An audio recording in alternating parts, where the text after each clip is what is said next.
I have a good visual on the time machine. Tour group is ready in the State House now. Roger, initiating pre-flight check. Go ahead. Thruster rotation. Rotation check. Iron catalytic thrusters on. Thrusters checked. Who's the tour guide to this flight? Mike Kovac. Patching him in. Ladies and gentlemen, please fasten your seatbelts and turn your cell phones off. They're not going to work back in 1776. Before we take off, I'll use maps over time to show you where we're going. First, I'll choose the 1995 aerial photo for the bottom layer. Next, I'll choose the 1775 Boston and environs map so we can see into the past. We can click the 50% transparent button or the outline button to compare the past and the present. Click the same button to turn the layer on or off. Click on the State House to recenter. Click Zoom in for a closer look, or choose a zoom level directly. The Dissolve button shows you how things have changed. Now I'll use Paint mode so I can select just one part of the past and paint it on top of the present. Here I've made a painting that shows that the original peak of Beacon Hill went right through the middle of today's State House. Now let's look at the first part of our flight path. We'll loop around Boston on our way to our first destination, 1500 Washington Street. Let's zoom in. A park, apartment buildings, but in 1775, this was a fort that protected the city. We'll see that fort in our time tour.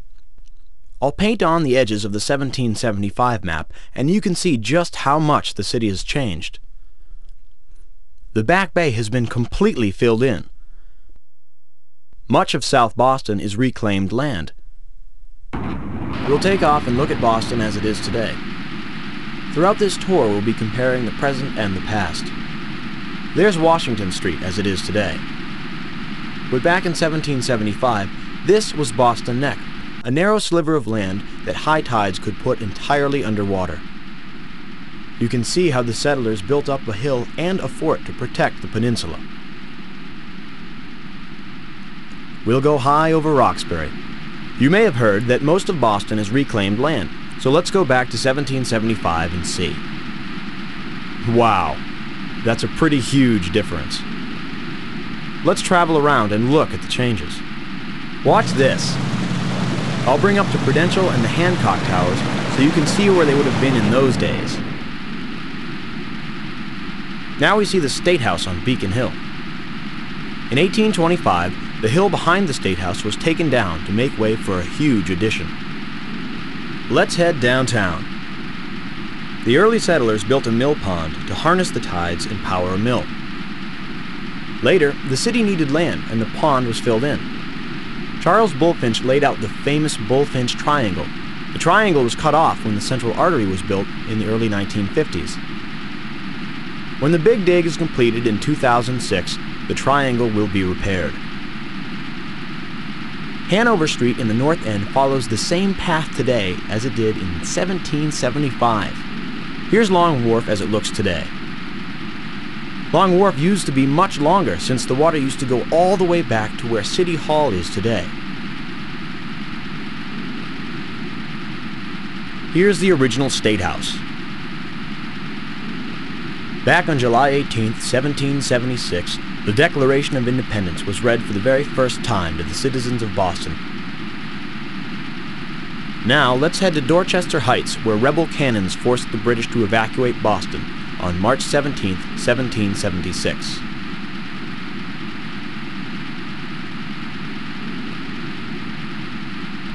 Rebels dragged cannons up there at night, and the next morning British ships found themselves under the gun. Had the rebels fired these cannons, they could have easily sank the occupying British fleet. The British decided to leave instead, giving the rebels a crucial victory. Okay, let's head back to the State House. Uh-oh. We're low on fuel. We're losing altitude. We're bleeding into the future. I'm gonna try to set it down. Maybe we can land in Fenway Park. Ladies and gentlemen, the crowd goes wild. For the third time in 3 years, the Boston Red Sox not only beat the Yankees to take the pennant, but have now just beat the Mets again, 4 out of 4, to take the World Series from New York. It looks like I'll have to use our emergency landing pad. The Super Duck's iron catalytic engines use cannonballs for fuel. There, we're down on the garage. Now I need you to use your maps over time displays, and I need you to press the button marked Start Cannonball Game. I'm counting on you for the fuel for my next flight. Good luck to you, and thanks for flying with us.